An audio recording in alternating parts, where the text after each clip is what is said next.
The grand hall of the Galactic Council shimmered under the soft glow of artificial stars. Dozens of alien races filled the chamber tall, short, scaled, feathered, all gathered for one reason: to call upon Earth. After many years of silence from humanity, the Council had grown nervous. Earth hadn't attended meetings, no messages, no warnings, just silence.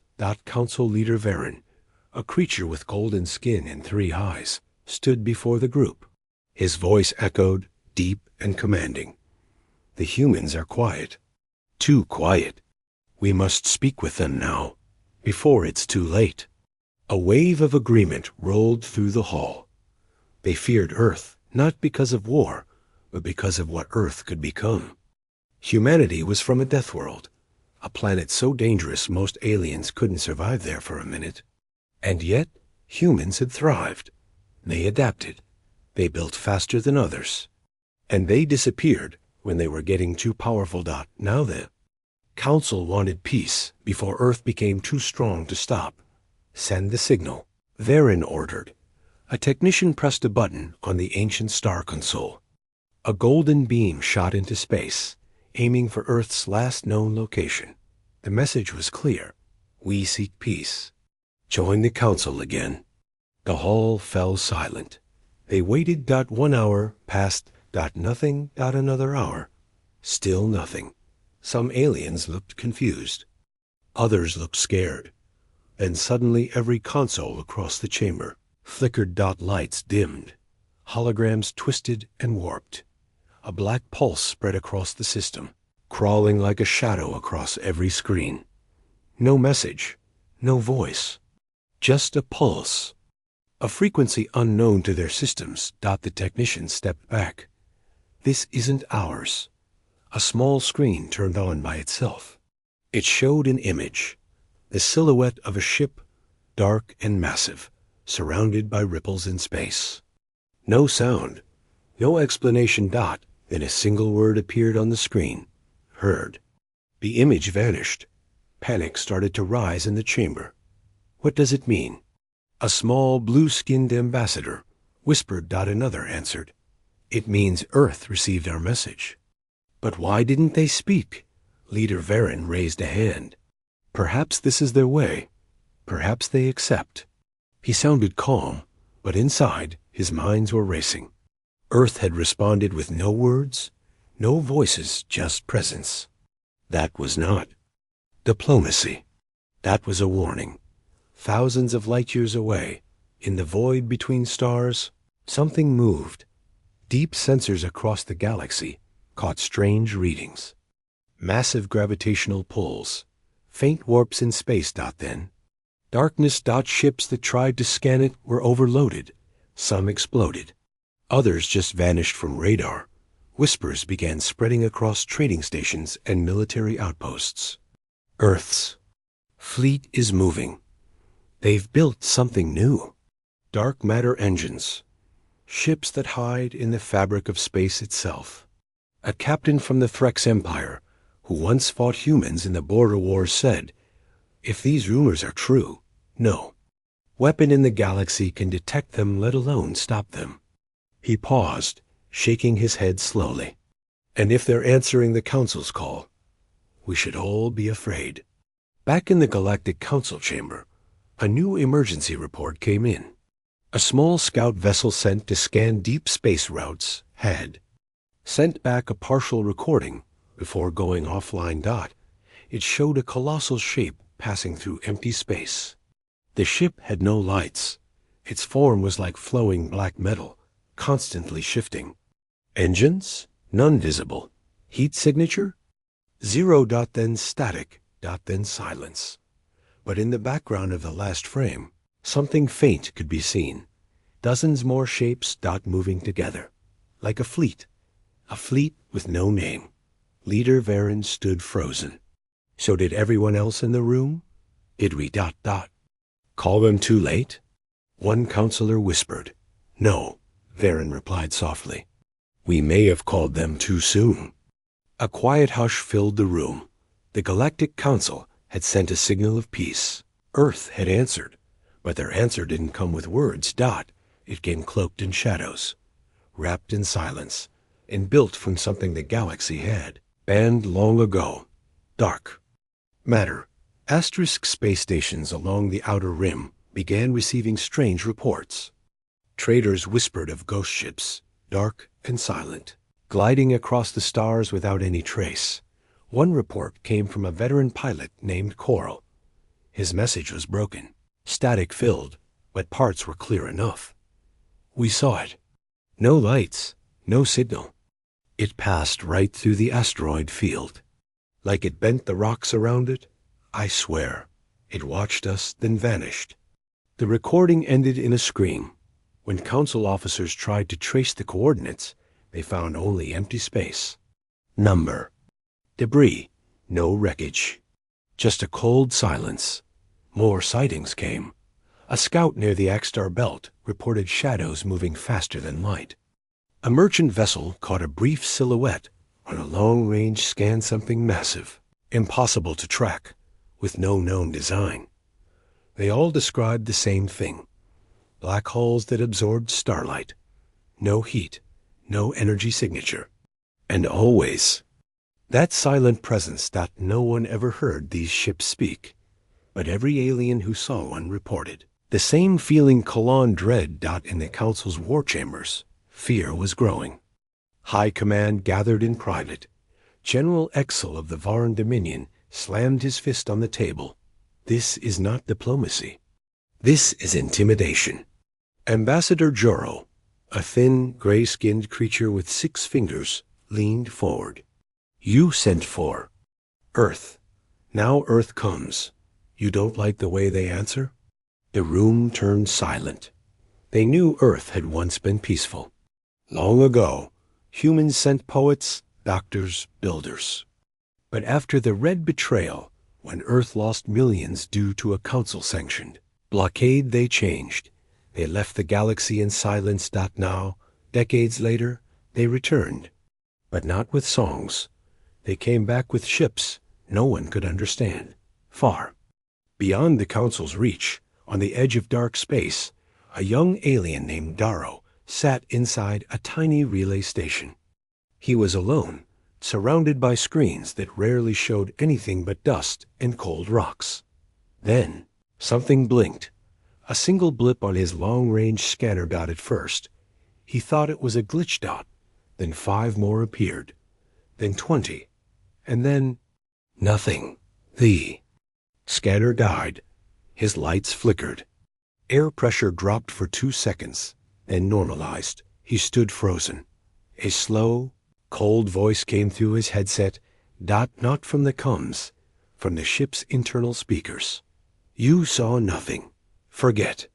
The voice was flat, without emotion. It sounded human, but wrong. Darrow sat down, shaking.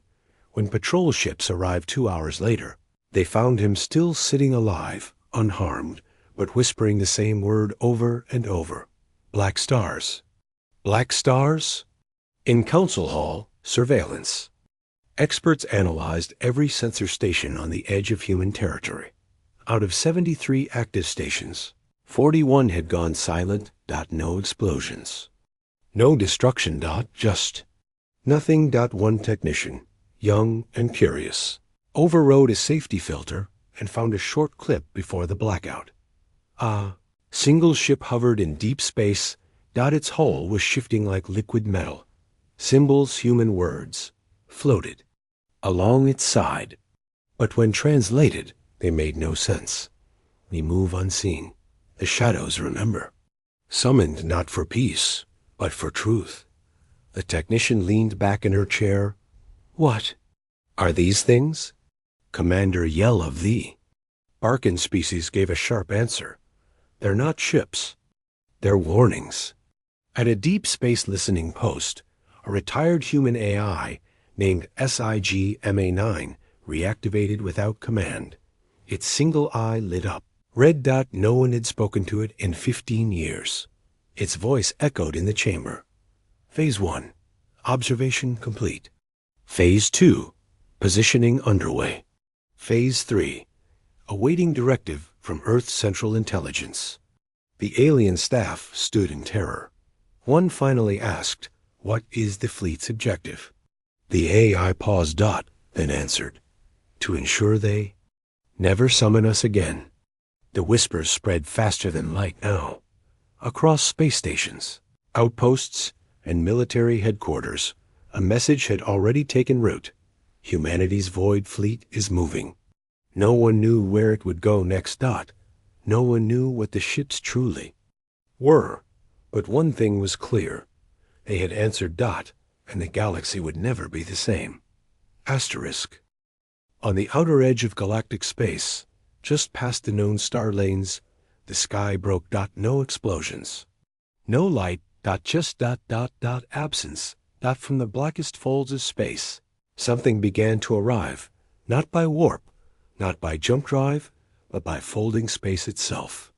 Like a sheet of cloth, the stars behind them twisted and vanished, pulled into silent curves as ships emerged. They had no lights, no flags, no signals, only shadows, deeper than the void. The first to see them were the watchtowers of Zen Prime, a heavily armed border planet close to the Council's center.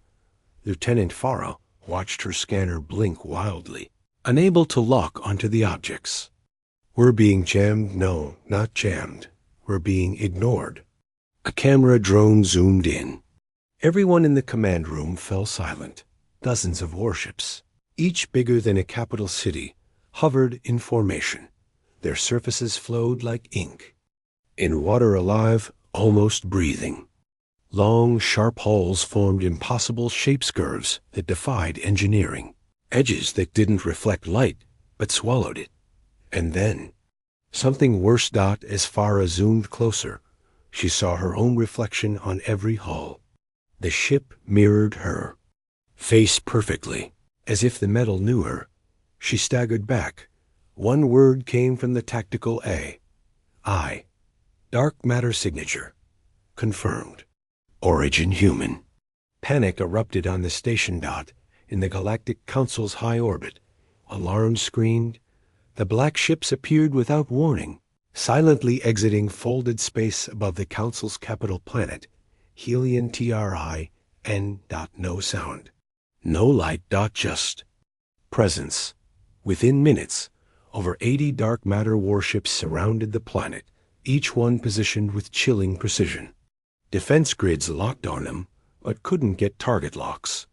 Sensors flickered, showing false readings 1 second. The ships were kilometers away.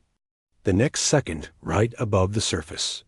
Admiral Roke stood on the control balcony of the Helion defense tower, staring at the Black Fleet. "Do they intend to attack?" he asked. No one answered, because even asking felt foolish. Inside the council hall, chaos erupted. Ambassadors yelled over each other. Some tried to flee. Others demanded Earth be contacted immediately. Only one stayed calm, Leader Varen. He raised his voice above the rest. "Silence. This was expected." The room froze. He turned toward the main screen. "We summoned Earth. They have answered. We must now receive them with the same words we sent. Peace." Some scoffed. Others trembled, but Varen continued. "They've sent no weapons, no threats, only their ships. Which means they want us to understand something." Then the lights dimmed. A transmission began, but not from a channel, from everywhere. The entire council chamber filled with a cold, slow voice, a human voice coming from all directions, like it surrounded them. "Council of Helion Trin, you called us to talk of peace. But you do not understand peace. Peace is not an offer. Peace is a memory." In orbit, the flagship of the Black Fleet finally revealed its name. Its dark hull shifted, and ancient Terran letters floated above it in glowing silver. HSS.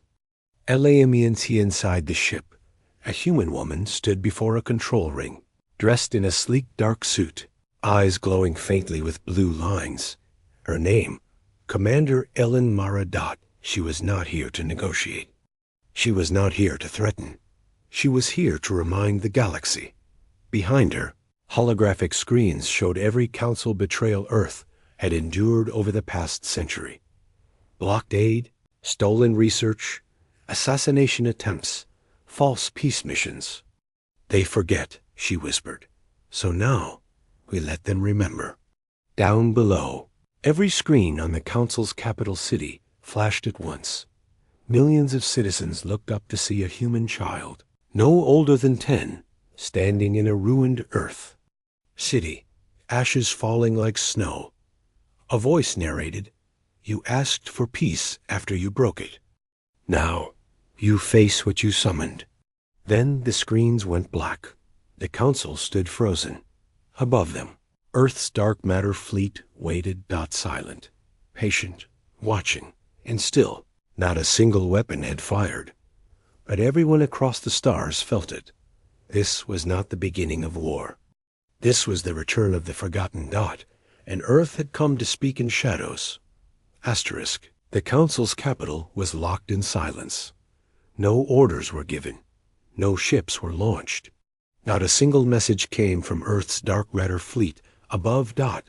It didn't have to. The silence was the message dot in a hidden chamber deep beneath the council hall. Ancient records were unsealed. Only a few elders even remembered the files. The label on the glowing crate read, "Terran Incidents, sealed by Order 37 No." Leader Varen and a handful of top advisors stood before the data core. "Why was this buried?" asked one. Varen's face remained still.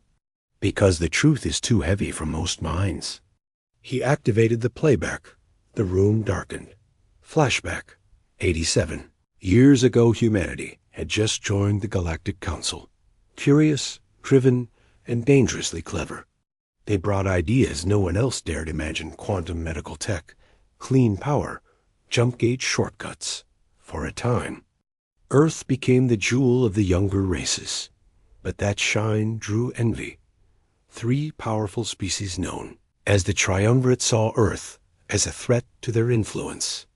They whispered in the Council's ears, sowed distrust. Then came the Red Day. On a bright afternoon, a Terran diplomatic fleet arrived at Council space. Their cargo bays held nothing but aid medicines, learning devices, food. The Council fired without warning. 13 ships vaporized. Over 4,000 human civilians died. In seconds, the official excuse: a systems error. But the humans didn't believe it. Not even for a moment. Earth responded, not with war, but with silence. They left, cut ties, shut their borders, refused calls, refused trade, refused peace. For decades, they vanished. Back in the present, the playback ended. No one spoke for a long time. Finally, Varen said, "We killed their hope." And Aide asked, "But why return now?" Another voice spoke, this one unfamiliar. From the room's speaker, the voice of Commander Alan Mara echoed calmly, "Because you called us?" Above the planet, in the flagship HSS Lament, Commander Mara stared out at the glittering city.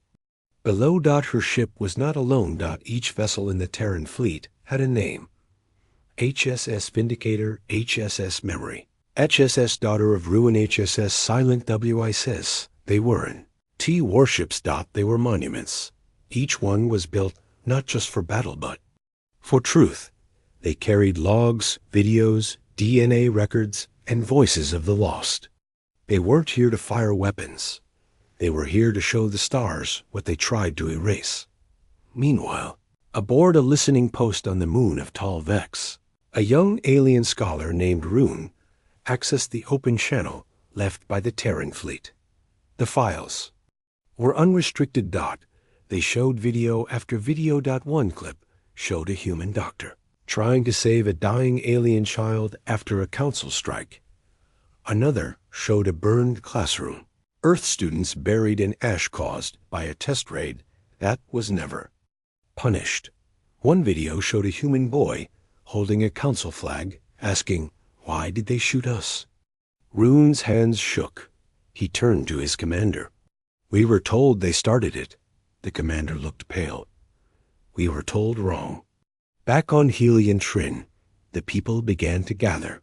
Civilians, workers, and young students stood beneath the shoe. Sky staring up at the massive black ships above Dot, and one by one, screens across the city turned on again. They didn't show weapons, Dot. They showed faces, names, dates, thousands. Of them. Every victim of the Red Day, every voice Earth lost, no music.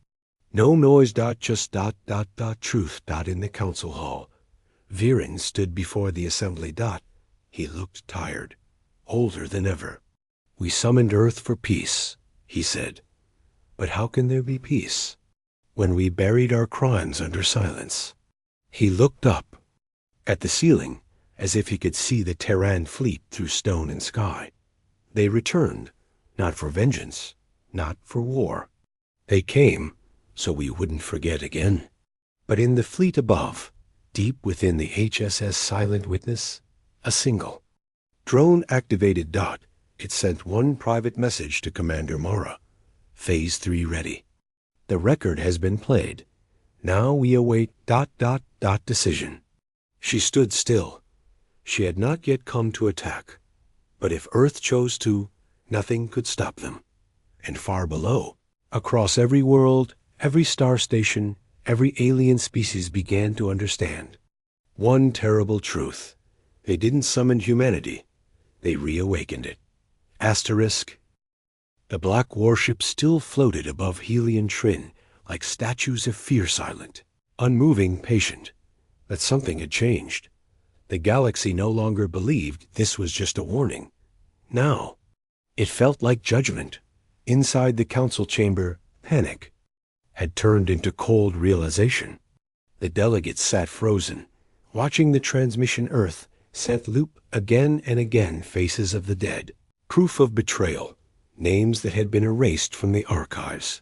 Leader Viren stood.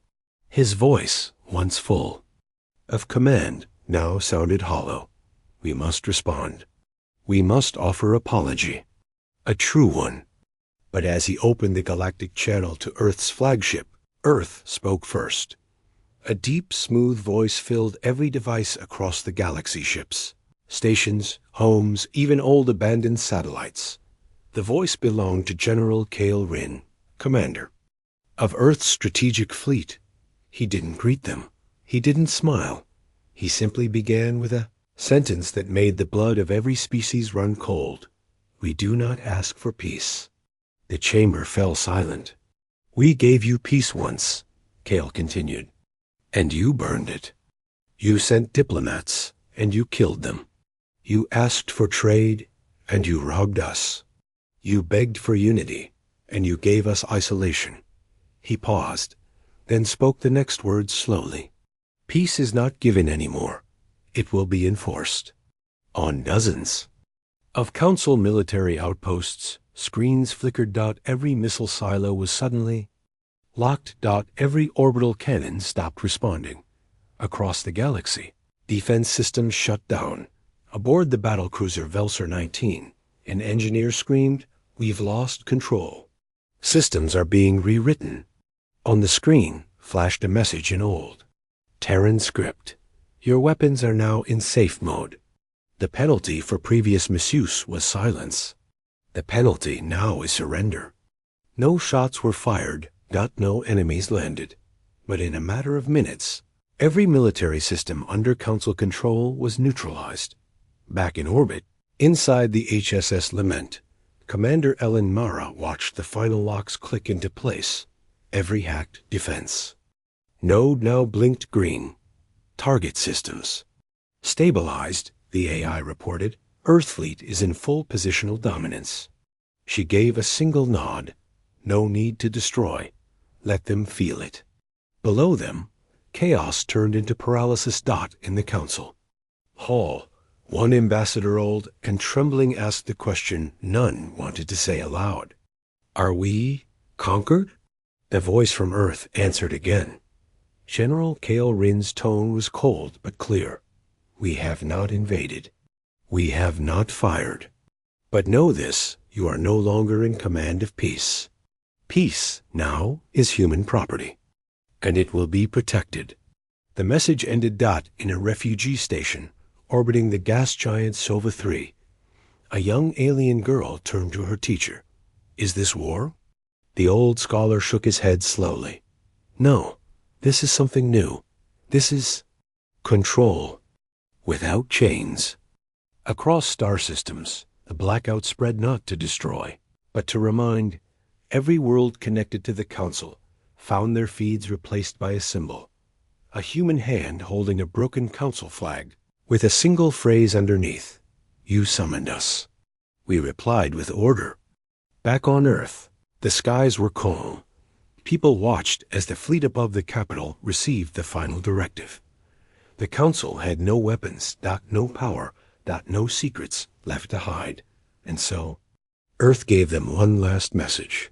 Commander Mara stepped forward on her command deck and transmitted it herself. To the citizens of the galaxy, we are not monsters. We are not conquerors.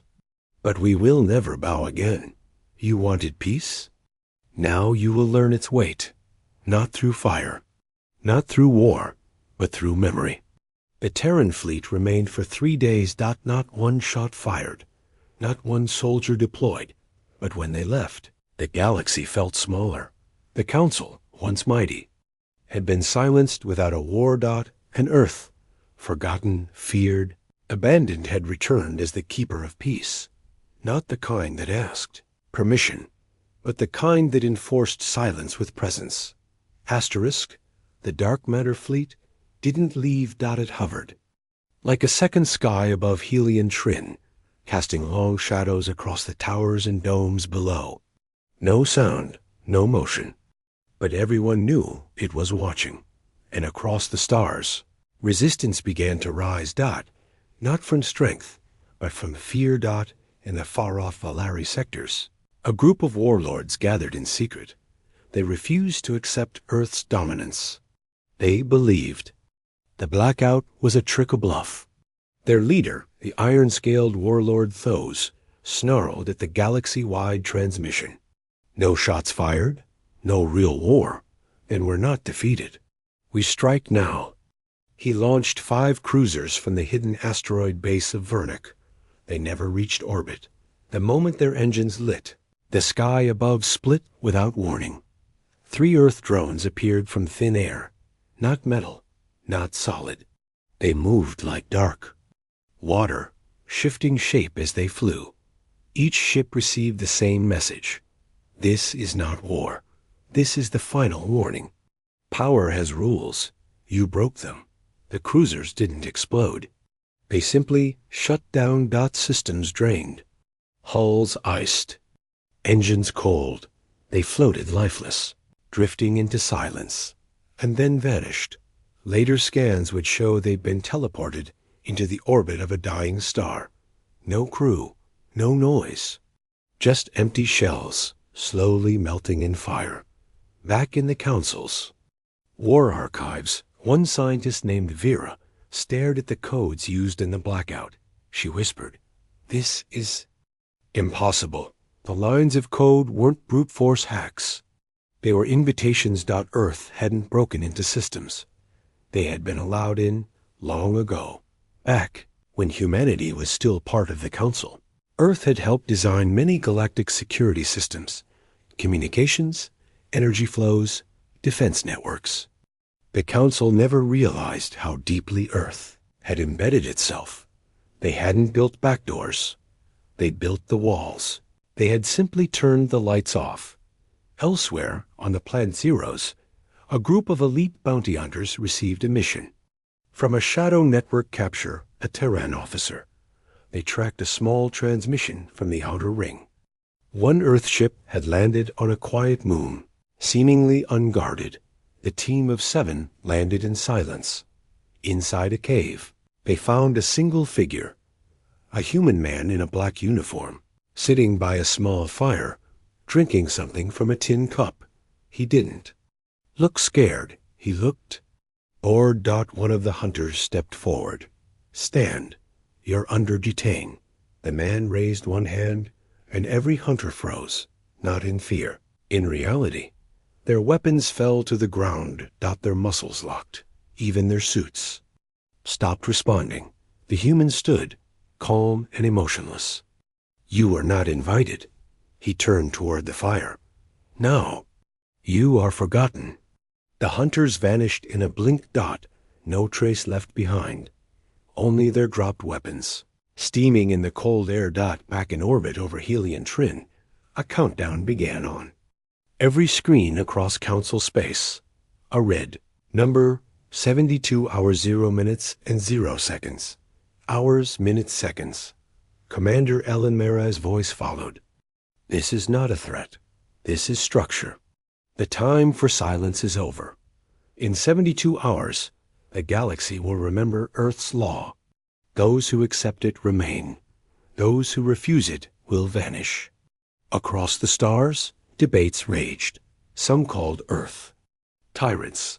Others called them the only force that ever made the Council answer for its crimes. A young diplomat on the moon Aril 3 said it best. They brought a mirror, not a gun. And what we saw in that mirror was shame. Back on Earth, inside a deep underground chamber, old leaders watched the galaxy's reactions. President Nyla, gray-haired and quiet, turned to her advisors. Do they see yet? One of them replied, Some, the others will soon. She nodded slowly. We gave peace once. They broke it. This time, we deliver it like gravity silent and unbreakable. On the 71st hour, something shifted in the dark matter fleet. Ships changed formation, perfectly aligned over every major power center. Across the Council's core worlds. No ships approached them. None even tried, because the galaxy understood. Now, this wasn't revenge. This was balance. And Earth had become its enforcer. Asterisk. The countdown reached 0. Across the stars, across every screen, station, and ship once part of the Galactic Council. The timer vanished. In its place appeared a single glowing emblem, a black circle surrounding a white flame. The seal of Earth's new order. Then came the voice, calm, final. Without echo. It was Commander Ellen Mara. Her words were not loud, yet they shook every world. Your time of silence is over. You asked for peace. We brought judgment, and now we offer a path forward. Inside the council hall, no one moved. No one dared breathe. Mara continued. There will be no new council, no vote, no throne. The age of speeches and false unity has ended. We are not your rulers. We are your reminder. A galaxy with peace must also have memory. At the same moment, Earth's fleet transmitted the Truth Protocol, a collection of full, unedited records documenting every betrayal, every strike, every erased name, across hundreds of worlds. Old archives burst open. History was rewritten not with lies, but with raw footage and data Earth had saved from their time in the Council. Could not be deleted, that it could not be hacked, that it was now part of galactic code, embedded inside every system planetary. Net, an artificial mind. No one could look away. On the planet Havelis, a teacher stood before her class of younglings. One child raised their hand. What is this ship?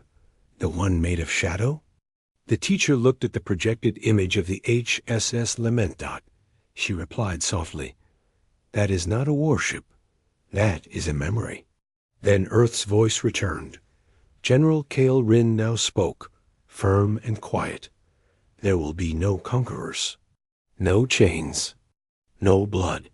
But those who wish to remain in this galaxy must understand one truth. Peace is not a treaty. It is a force. And we are its anchor. As his words spread, the Black Fleet finally moved, not toward planets, not toward cities. But away, vanishing back into folded space. One by one, the warships shimmered, dissolved into shadows, and disappeared into the silence they came from. But before the last ship left, it released a final beacon. it pulsed across. Every system dot inside the message. A new set of coordinates appeared deep in unclaimed space, a place marked only by 2 words: speak truth. The beacon explained nothing, but explorers who followed it days later found something strange. A monument, floating in black space. No guards. No traps. Just a circular station with glowing symbols on every wall, each one a name, each one a story. In the center, a single phrase carved into a stone so dark it absorbed all light. This is what peace cost. In the years that followed, the galaxy changed. The council fell. Trade systems rebuilt under new trust. Warlords vanished. And on every planet, every station, one rule remained in quiet force. If you speak of peace, remember Earth is listening. Back on Earth, Commander Mara stood beneath the silver sky of New Terra, the capital of a united human world. An officer walked beside her. "They're rebuilding," he said. "Some call it fear." She looked up. "Fear fades, memory doesn't." He asked, "And us? What do we do now?" She answered softly, "Now, we disappear. Let them think we're gone again. But if they summon us, we'll remind them once more." In the void, beyond stars and time, the dark matter fleet rested. No lights. No motion, but always watching, because peace was no longer an agreement. It had become a presence, and its name was humanity. Asterisk.